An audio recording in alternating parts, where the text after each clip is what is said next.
So here's a serious subject, of which I know very little.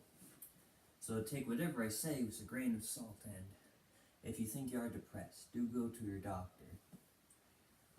Talk to them. If you're feeling very down, there's helpline, and there's always someone who will listen. Right. So, depression, getting through it.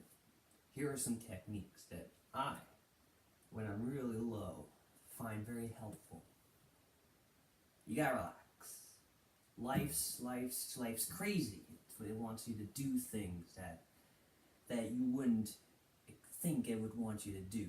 It's that kind of world and society we live in.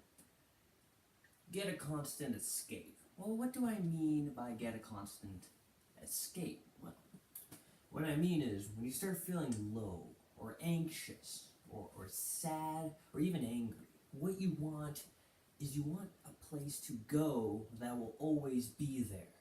And that place will always be in your mind.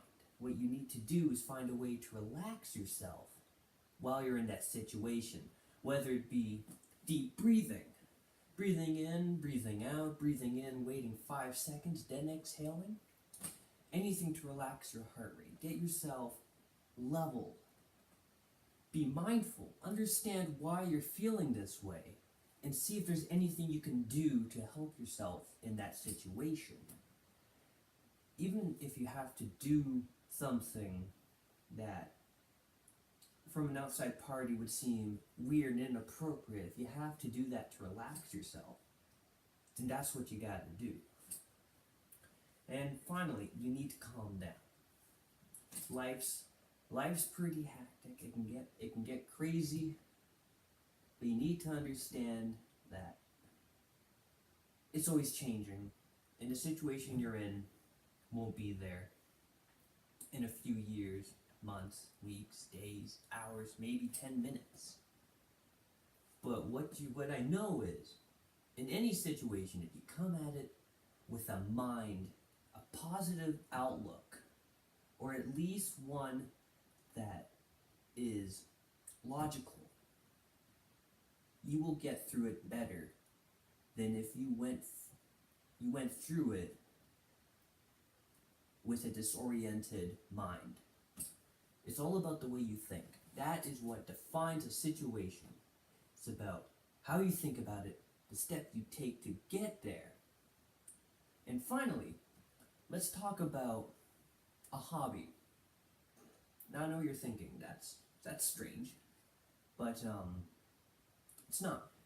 Well, it could be. Depends on the hobby. What you want is you want something that's yours, that relaxes you, something that you can go to, something you find interesting. And I said interesting specifically because it doesn't have to be fun or entertaining. It's just something that you find relaxing, whether it be building a puzzle or lock picking legally, or drawing, which is something I like to do. Am I good at it? Model building. That's one of the more expensive ones because you gotta buy the model to build it and the glue. But if you got the money, it is quite fun. I've done it twice.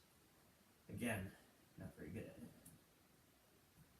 Right, well, that is the end of that slide.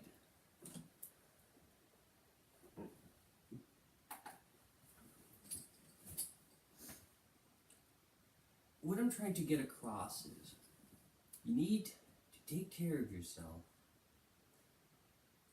and get accompanied with the way you think and try to change it. Not drastically, but in a small way that it will affect what you do when you're in the mindset that you can't control yourself.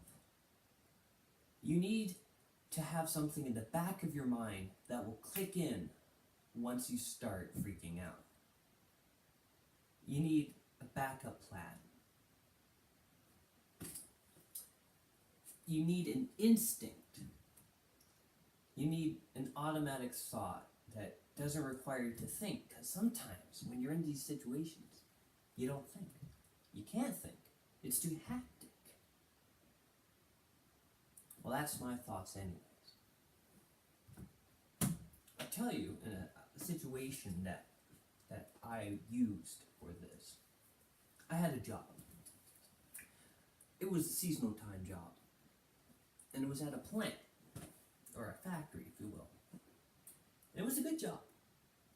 It was a good job, but you know, when you're spending a full 8-hour shift with a 20-minute break, 2 or 3, I forget, but 8 hours, okay, shuffling through stuff, looking for imperfections from moving colors that are going by you on this vibrating table, and they were cold.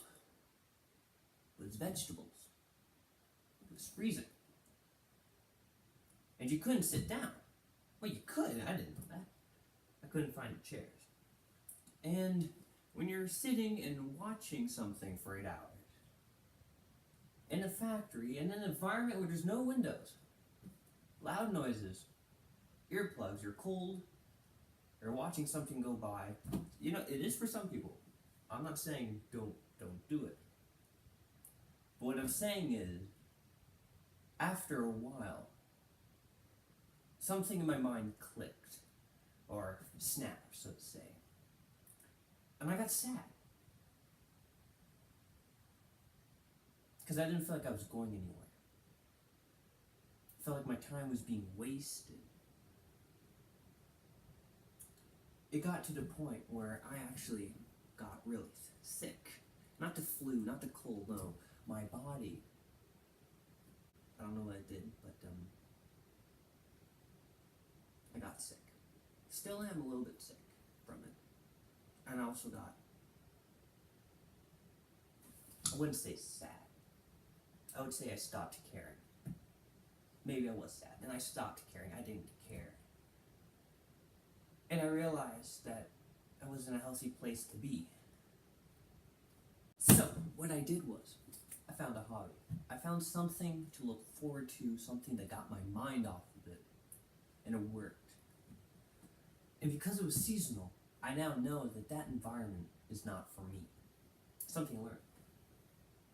But the bright thing from that was, I got money. That's great. Got money. Reference, yeah. And I was able to find a hobby because of the money. I was able to explore something that made me relax, made me calm, made me enjoy life a little bit more. And that was worth it.